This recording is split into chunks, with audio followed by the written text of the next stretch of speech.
Good afternoon and welcome to Live at 4 on this Wednesday. Busy news day today. Very busy day.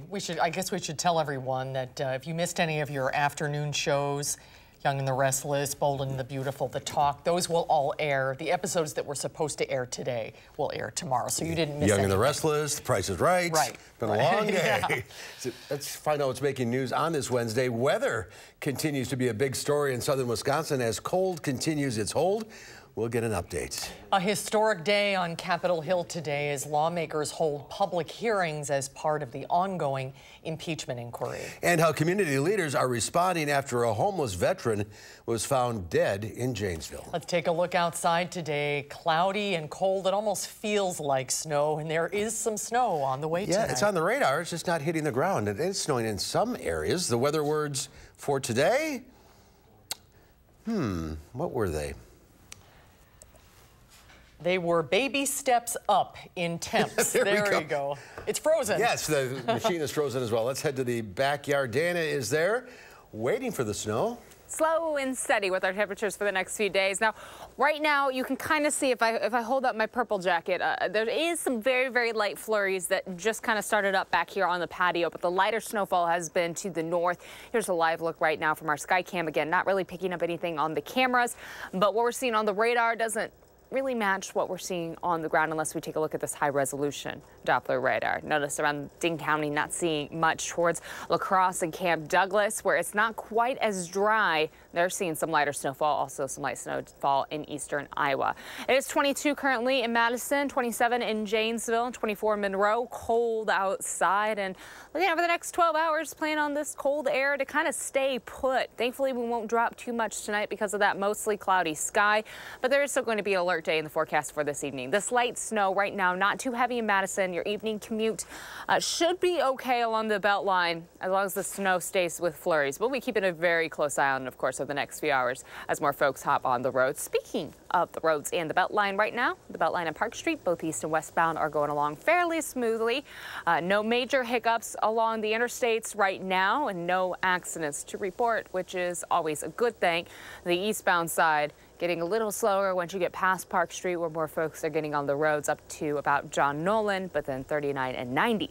All seems to look fine through Dane County and down through Rock County. Around Janesville also should be pretty smooth currently, but downtown, a few delays, a few stop and go spots.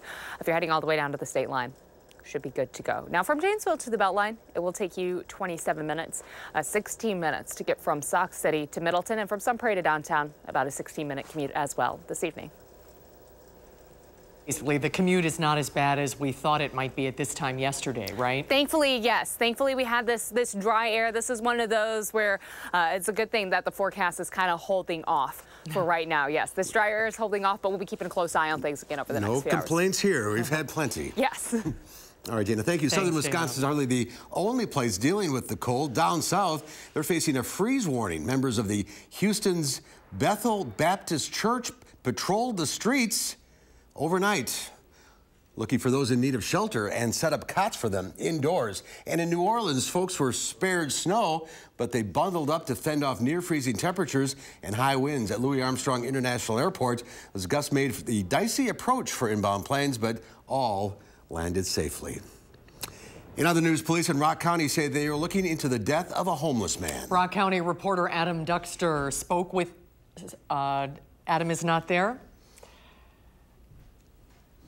Okay, sorry about that. Adam Duxter in our Rock County Bureau in Janesville is not there right now, so we'll get back to him in just a little bit. And nothing but the truth, so help me God. Two career diplomats testified about President Trump's actions with Ukraine as the impeachment inquiry played out before the cameras. While I am aware that the committee has requested my testimony as part of impeachment proceedings, I am not here to take one side or the other. Bill Taylor, the top U.S. diplomat in Ukraine, said it was his understanding President Trump froze military assistance to Ukraine to pressure the country's new leader to launch politically motivated investigations. Taylor revealed new information about a phone call his staffer overheard between President Trump and Ambassador to the EU, Gordon Sondland. Following the call with President Trump, the member of my staff asked Ambassador Sondland what President Trump thought about Ukraine. Ambassador Sondland responded that President Trump cares more about the investigations of Biden Democrats, led by House Intelligence Committee Chairman Adam Schiff, said the goal of the inquiry is to see if President Trump's actions amount to an abuse of power. Is this what Americans should now expect from their president? If this is not impeachable conduct, what is? When a defense does emerge, it looks a little like this. Ukraine is a corrupt country, and the president was just acting in a long line, a long tradition of actually trying to address corruption in Ukraine. But Republicans called the hearing a theatrical performance by Democrats. This is a carefully orchestrated media smear campaign. They challenged Taylor's testimony, saying Ukraine never felt pressured. No matter how many witnesses they bring in here, 4 facts will not change, have not changed, will never change. The call shows no linkage between dollars and the investigation into Burisma or the Bidens. President Trump and President Zelensky have both said on the call there was no linkage, there was no pressure, there was no pushing. During the hearing, President Trump mounted a vigorous defense from the White House and dismissed the proceedings. I'm too busy to watch it. It's a witch hunt. It's a hoax. I'm too busy to watch it. So I'm sure I'll get a report. I'd be glad to have the person who started it all come in and testify. President Trump is welcome to take a seat right there. The other witness, diplomat George Kent, testified about the involvement of Rudy Giuliani, President Trump's personal attorney. It became clear to me that Giuliani's efforts to gin up politically motivated investigations were now infecting U.S. engagement with Ukraine, leveraging President Zelensky's desire for a White House meeting. Mr. Kent accused Giuliani of spreading lies about former U.S. Ambassador to Ukraine, Marie Yovanovitch, to get her removed from her post. She is scheduled to testify Friday. In Washington, Nicole Killian for News 3 Now. And hearings are expected to eventually shift to the Judiciary Committee to consider actual articles of impeachment. President Trump, shortly after the hearings wrapped up this afternoon, he held a news conference with Turkey's President Tayyip Erdogan. The high-stakes meeting between the two leaders comes after recent fighting between Turkey and Syria. While President Trump says he was too busy meeting with Turkey's president, as you just heard, he was asked about the hearings at the press conference just an hour ago. And we will have more on the hearings tonight at 5. Officials with Vice President Mike Pence say that he will return to Wisconsin next week. Pence's office says next Wednesday he'll tour and deliver remarks at shipbuilder Marinette Marine in Marinette. Later that day, he'll also travel to his home state of Indiana. His trip to Marinette was originally scheduled for late in October, but he had to remain in D.C. for remarks President Trump was giving. Now to the story from Rock County. Police there say that they are looking into the death of a homeless man. Rock County reporter Adam Duxter spoke with the man's family, and he joins us now from Janesville with the latest. Adam?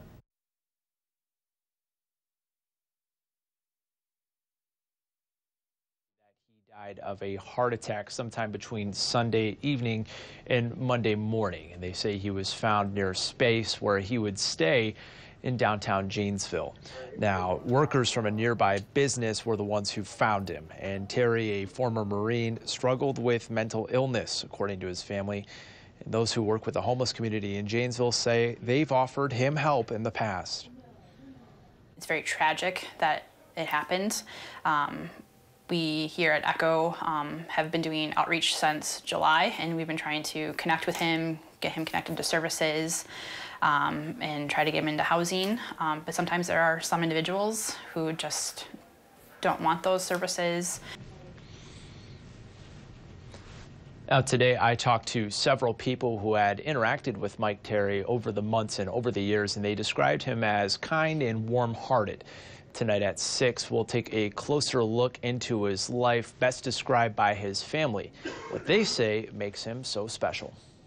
All right, Adam Duxter reporting live from our bureau at the Janesville Gazette. Thank you. 4 people, including 2 Sun Prairie police officers, are recovering after a fire last night in Sun Prairie. Officials say fire broke out last night in the 900 block of Chandler Lane. 2 officers were among the first to arrive and helped people escape. They were all taken to the hospital for smoke inhalation. 4 pets were also rescued. Madison police say they have arrested 19-year-old Juanicia Thompson, during an incident at East High School. Officials say she had a weapon and spit on a resource officer. She refused to leave school grounds and told officers no one could make her leave. She's facing several charges, including possession of a weapon on school grounds and discharge of bodily fluids at a public safety worker. A hearing is underway in Iowa for the man accused of killing 20-year-old Molly Tibbetts in 2018. A judge must determine if a confession by suspect Christian RIVERA can be used as evidence.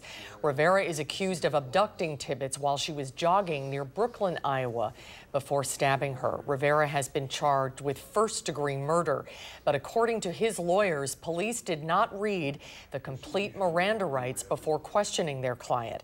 RIVERA's trial is set to begin February 4th. Floodwaters have swamped one of the world's most popular tourist destinations. One of Venice, Italy's most famous attractions, Marks Square, looks like a lake with more than 3 feet of water filling the historic site. More than 85% of Venice is flooded. The mayor blamed the intense tides on climate change and called the flooding, quote, a wound that will leave a permanent mark. Well, still to come tonight at 4, how do you dress when the temperatures fall? It's not easy. Does your fashion go right out the window? Well, it doesn't have to. Fashion contributor Shayna Mace is here with some cold weather fashion tips. That's when Live at 4 continues. You're watching News 3 Now, live at 4.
Welcome back, everybody. You have to wonder if there is something in the water in Jefferson County, Missouri. More than a dozen members of the same sheriff's department became parents to babies born this year. 17 children within one sheriff's department born in the same year. Turns out The baby boom may be in thanks to a financial boost for the county's deputies. In April of last year, Jefferson County residents voted to pass Proposition P, a property tax increase that raised salaries in the sheriff's office, something these officers haven't seen for over 30 years. From 37, 38,000 starting pay to 50,000.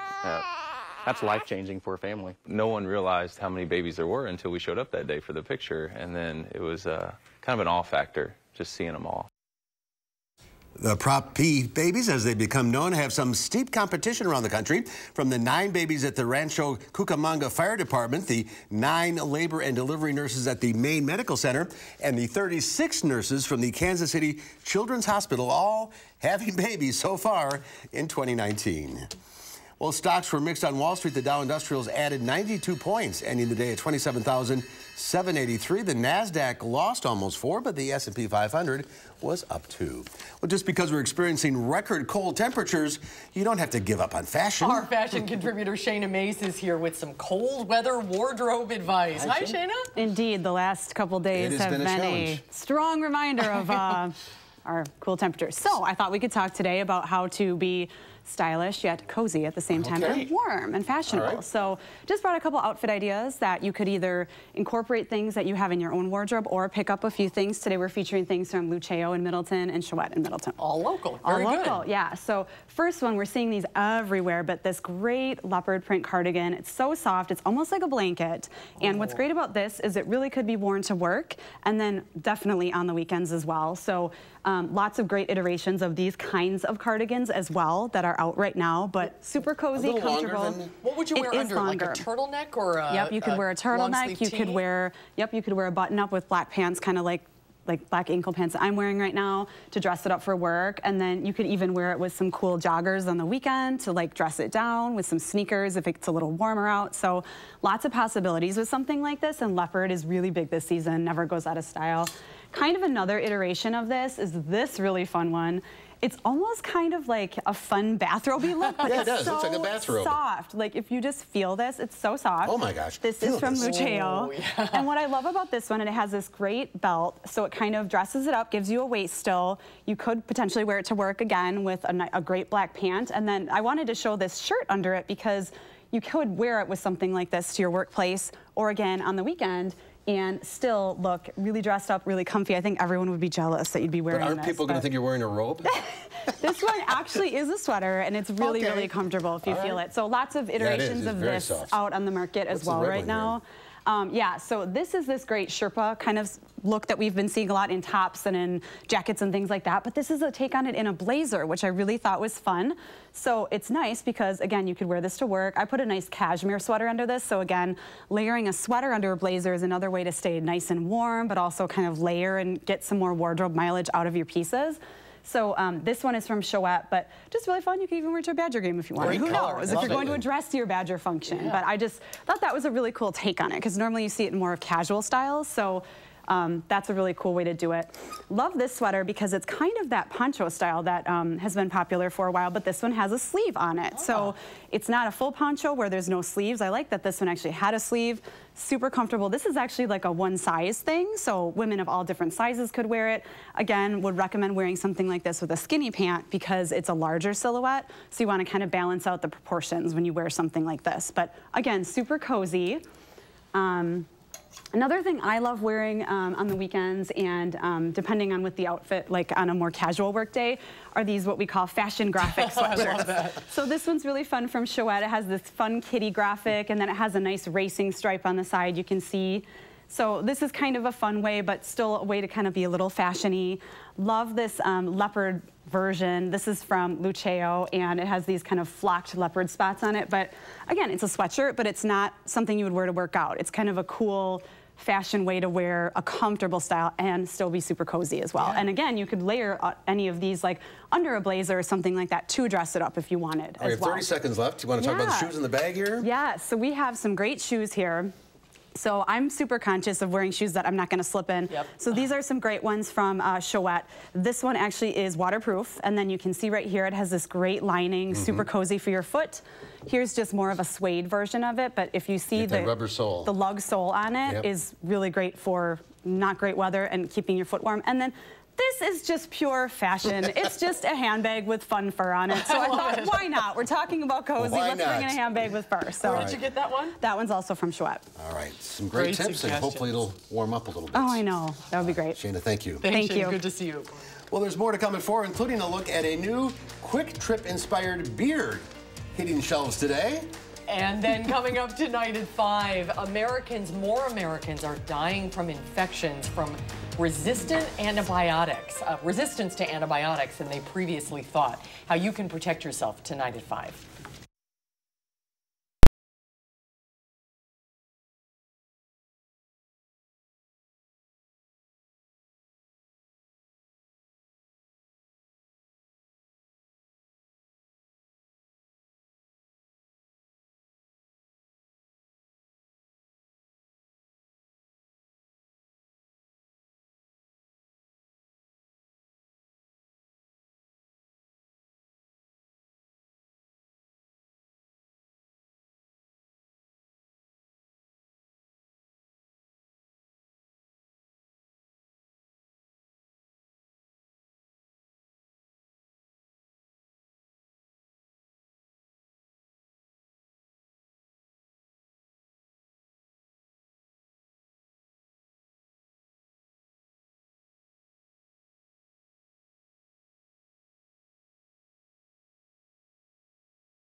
Take a look at this. Attention coffee lovers, the 43,000 square foot Starbucks Reserve Roastery is set to open in Chicago's iconic Magnificent Mile.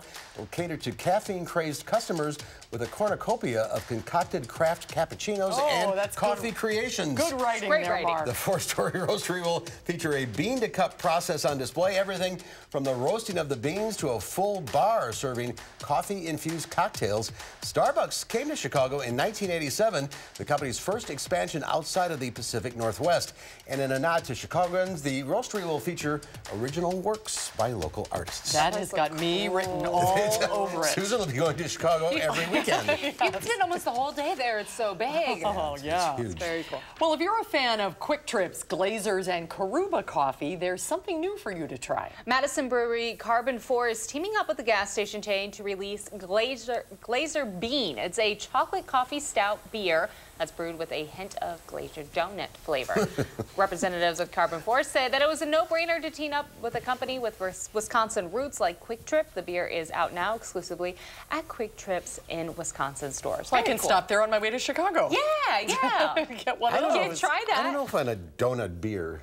A donut coffee flavored beer. That's a bit, one too many things. But if they're going to do any beer, like, it makes sense to have a stout. Yep, absolutely. Flavors in it. So I'm not a beer person either. But You're a coffee person, though, right? I am a coffee person. Me too. So road trip to Chicago.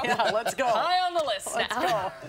Eric should be good driving. Let's go right now. Right now, it's actually not that bad on the roads, and I think, again, we've been saying that the forecast is a little low, and that's okay. I'm okay with that currently. No one's complaining. No, some light flurries. Now, if you're north and west of Madison, you've been seeing a lot more snowfall today. We'll take a closer look, though, at that right after the break.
North of Madison, we have been seeing a little more snow accumulation over the last several hours. We're just starting to get a little bit of flurries around Madison, and frankly, it's okay that it's not quite on the forecast right now, because so far this year, we've had over a foot of snow come through Madison, officially just about 15.5 inches. Normally for this time, we're just over an inch of accumulation. So we are well above average at this point.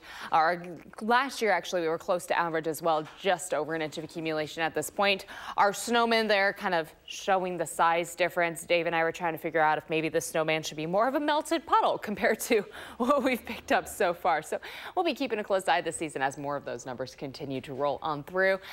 We may be in for a long winter. We're still in fall, technically. So looking at our Doppler track right now, you notice this light snow that we're seeing in the sky above Dane County. Right now we have some really dry air in place, and that's just not helping that snow actually reach the ground. We do have some light flurries, but most of it not coming on down. Part of that are dew points right now at 13 in Madison, 12 in Juneau, and about 17 in Lone Rock. But notice up around La Crosse and Black River Falls, where we've seen a little more light snowfall come today, those dew points closer to 20. They've also had a bigger jump in the last 24 hours, a little more moisture coming in. Their dew points jumping about 20 degrees. Ours only about a 14-degree jump in the last 24 hours around Madison. So again, that moisture coming through does help, or the air not being as dry does help that snowfall actually come on down. The system is centered just off to the northwest. As it continues to pass on over, it's going to bring this light snowfall on through. Accumulation totals around Madison, if the snow does pick up, will be a little closer to about an inch. If that, but when we watch the bands, again, if they start to pick up a little more, then we could see that accumulation pick up a little bit more around 6, 7, 8 o'clock. Mostly cloudy skies expected through the evening and overnight. Our breeze becomes a little more western for tomorrow, and tomorrow afternoon we get a partly sunny sky, and our temperatures will actually climb close to freezing in the afternoon, a little hop out of the 20s. That'll be a nice change of pace for Thursday, and then by Friday we finally climb above freezing, and that's going to be the first time actually in about 3 weeks that our temperatures have been above freezing consistently into the weekend as well. So Friday's not looking too bad in the afternoon. Saturday, we'll see a little more cloud coverage build on in, but it'll be a much more comfortable temperature outside. Tonight, temperatures in the teens, mostly cloudy and cold. This light snow and flurry action is going to come to an end. Again, waiting to see if it picks up just a little bit more in the next few hours. Just keeping a close eye on the radar right now. Our breeze becomes a little more northwestern tomorrow, anywhere from 6 to 12 miles per hour. Madison will hit a high of 31 tomorrow, very close to freezing. Not quite there yet, though. Partly sunny skies and certainly not quite as cold outside, and those temperatures in the low 30s will help with a little bit of melting, of course, on the roadways and patios, even on rooftops. Evansville and Beloit in the low 30s, Sauk City and Sun Prairie in the upper 20s. So overall, just baby steps, little improvements with our temperatures. For Friday, we're in the mid 30s with partly sunny skies. Overnight low temperatures won't drop as much either, so that also helps things when our afternoon highs are in a good spot and our overnight lows are not in the single digits. For Saturday and Sunday, mostly cloudy skies, high temps in the mid 30s still. There'll be a chance for some flurries Saturday night and Sunday. Some of that snow might actually mix with a little bit of light rainfall and drizzle since our temperatures will be above freezing. Heading into next week, we actually climb close to average, and overall those temperatures for this time of year should be in the low 40s. Again, we haven't been there for quite some time. It's been a little minute since we've seen average temperatures. We'll stay cloudy to start off the week, and then temps will start to hover right around 40 towards the back half of that week. Oh, that's going to feel so much better. It really is. It really is. Again, I had said 3 weeks since freezing. It's 3 weeks since we've been close to average.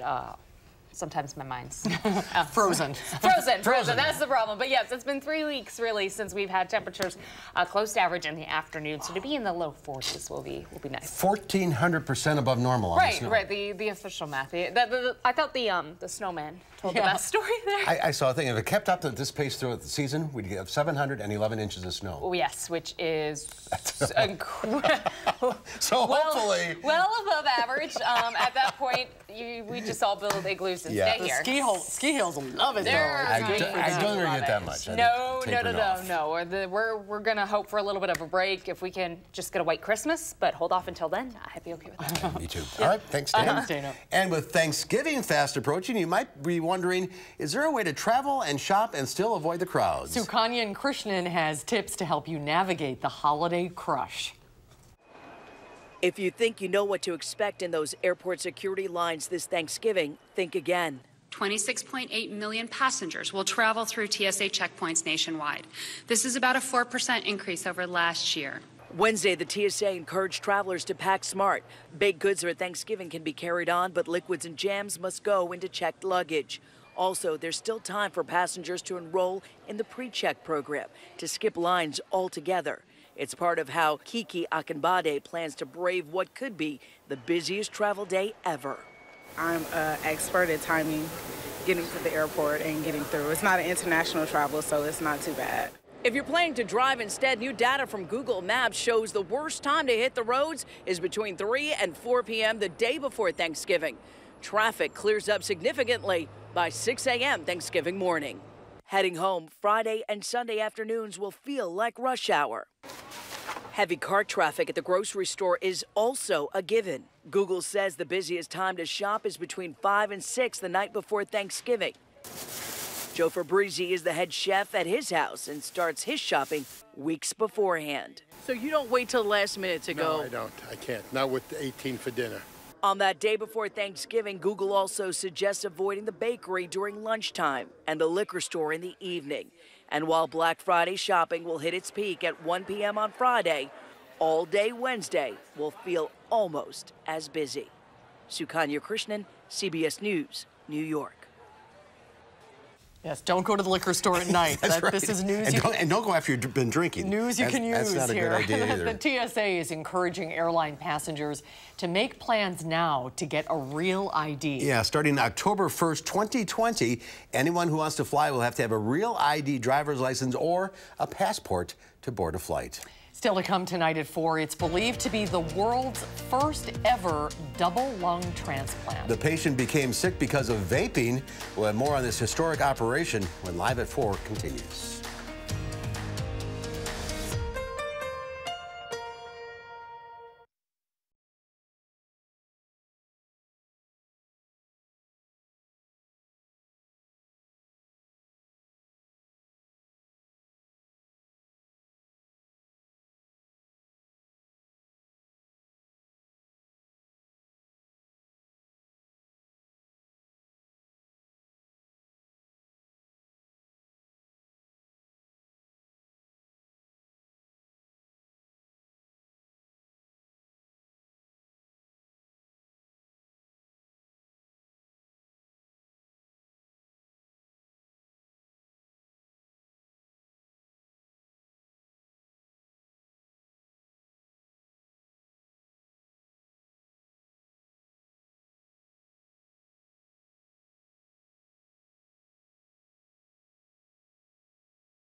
Here's a live look at a very gray sky over Lake Mendota and the UW campus on this Wednesday.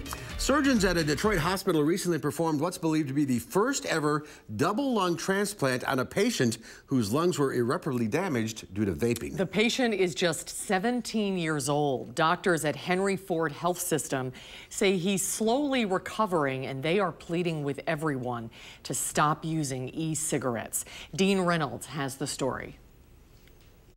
This is an evil that I haven't faced before.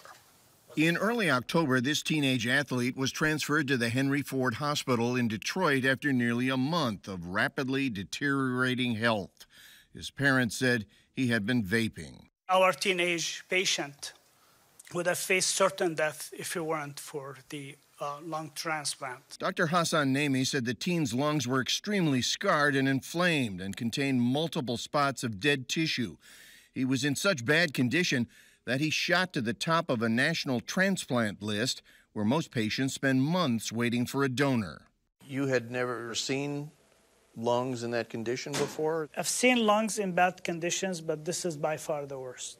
Essentially, the lungs were completely non-functional. In before and after CAT scans released by the hospital, doctors point out that the patient's lungs look almost empty, with little room for oxygen. An image of the teen's post-transplant lungs showed darkened areas, lungs full of air.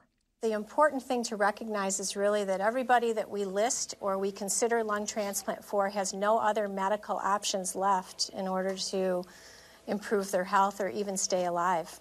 And that was true in this case? That was absolutely true in this case, yes. As of last week, more than 2,000 Americans have been sickened by vaping-related lung injuries. 39 deaths have been confirmed in 24 states and Washington, D.C. Does it anger you? I mean, this is marketed as a healthy alternative to cigarettes. I think it is really devastating. This is really so common in schools and amongst teenagers at this point that it's really important that we're emphasizing the health risk of this. According to the CDC and the FDA, more than 5 million teens report having used e-cigarettes in the past 30 days, with nearly 1 million saying they vape daily. Anybody who vapes in this day and age is taking the chance to sustain the same damage. Are these lifelong effects on your lungs? We're looking at the tip of the iceberg. We don't really understand the magnitude, but as physicians, as healthcare providers, we feel that we have a tsunami coming and we need to prevent it from hurting our people. Dean Reynolds, Detroit, Michigan. That's scary. Just last week, the CDC announced a potential breakthrough in the vaping outbreak. Investigators found the chemical vitamin E acetate in the lung fluid of nearly 30 patients who suffered lung injuries. Well, still to come at 4, are you tired of decorating your house for the holidays with poinsettias? Well, there are alternatives, and Lisa Briggs from the Bruce Company has some suggestions as Live at 4 continues.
Good afternoon. Meteorologist Dave CAULFIELD here with your live drive tracking road conditions, and we really haven't seen a whole lot of snow just yet, which is good news for motorists. So road conditions are looking pretty good across much of the area, and that includes on Verona Road here. We are heading westbound right now, and just a few flurries have been popping up here and there. Nothing really too significant to talk about right now, but there are a couple things to keep in mind with this snow. Number one is that ground temperatures and road temperatures have been very cold over the last couple of days. So if we do see that intensification with that snow band developing across the area, things could get pretty slick quickly. So you're still going to want to account for that. Maybe give yourself just a few extra minutes at this point on the journey home. And also there could be some gusty winds at times. And so visibility could be a concern, especially if that activity does pick up. But the good news for now is that things are looking good on the roadways. We will be back with additional developments as the weather could turn a little bit nastier over the next couple of hours. But for now, we'll send it back to you, Mark and Susan. All right, Dave, thank you.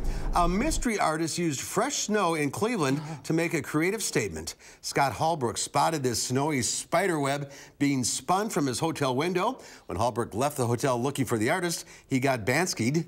The mystery Spider-Man was gone. Banksied. Banksied, yes. That's kind of clever. That is very clever. That's beautiful. Well, there's more to holiday flowers and poinsettias and cacti. Lisa Briggs from the Bruce Company is here with some alternative suggestions. Hi, Lisa. Hello. Which includes dissing the cacti. Which includes a cactus. So poinsettias, that's the staple. That is the standard, the ubiquitous Christmas flower, native to Mexico. You know, red, white, pink spots. Blue, dyed purple, glitter sprayed on them. Yes. And we'll have plenty of those, but it's a little early for them yet. But there's other things. But there are other things, because poinsettias are good, and then they're hard to be a long-term plant. Right, they look kind of ratty after a while. Yeah, they do look kind of ragged, and also they're difficult to get to reflower. So and that's the problem with the Christmas cactus, right? They're a little bit easier. Basically, with Christmas cactus and poinsettias, is it's a day-length thing. And so what you need to do is they need to have day length and then a certain amount of total darkness.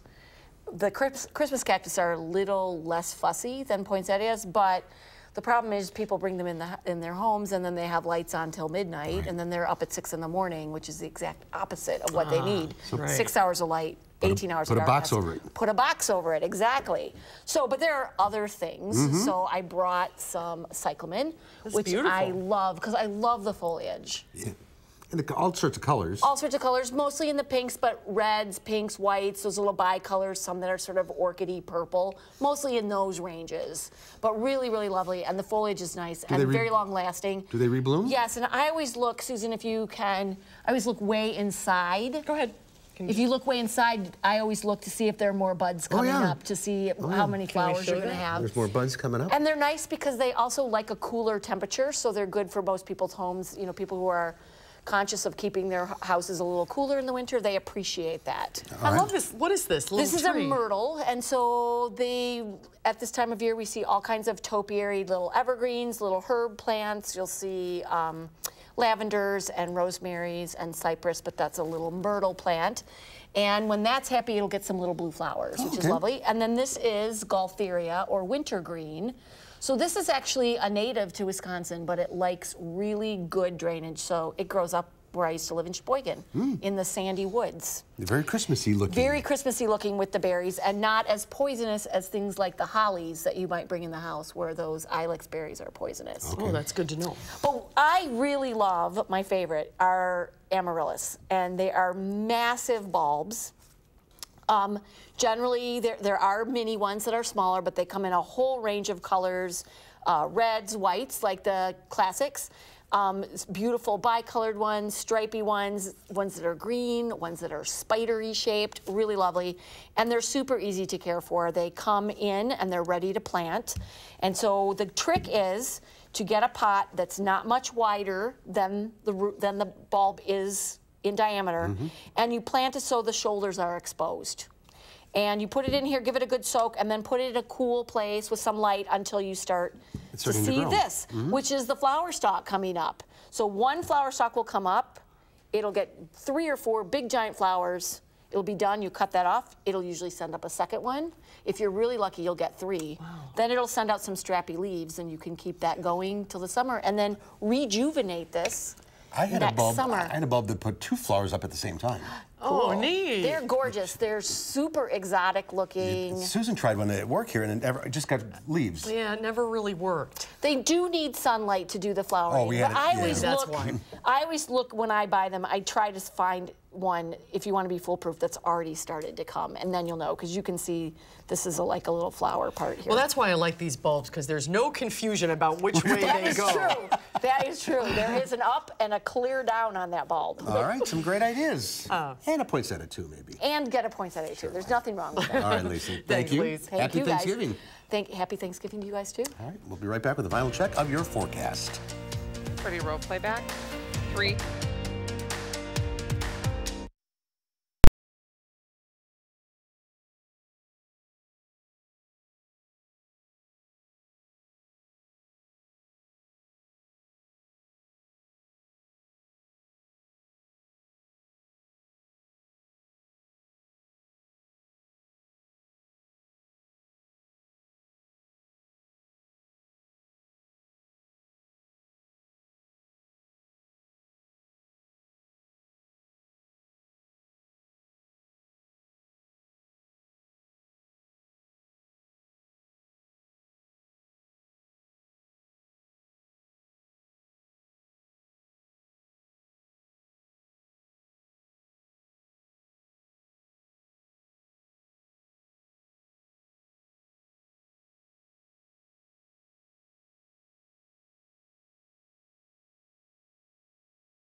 We still might get some snow. Yeah, some light flurries. Not going to see a lot of accumulation around Madison, but people to the north, of course, have been seeing a lot more snowfall today.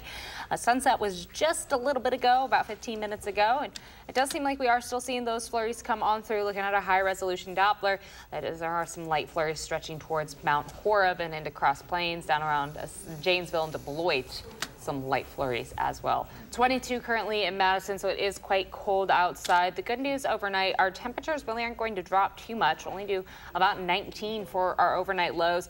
We're going to leave that alert day in the forecast for this evening just because it is so cold and icy still in spots, so be careful on the roads. The good news, we've been in an alert day stretch, and tomorrow and Friday we don't have alert days in the forecast. It's not going to be nearly as cold outside, and we get partly sunny skies for both Thursday and Friday, so a very nice change of pace. There's some 40s in the long-range forecast? 40s, which is where we should be. Yay. So to hop back into the low 40s will, again, be a good change of pace. Back to fall. Yeah, hopefully. If we can have it for longer than 5 days, that'd be awesome. That would be great. That would be great. Dana, thank you. Tomorrow here on Live at 4, we'll find out what's happening in the 608 this weekend. And we'll find out more about a new program that UW Health is starting. It's called Prep It Up. It's a new weapon in the battle against HIV. That's coming up tomorrow on Live at 4.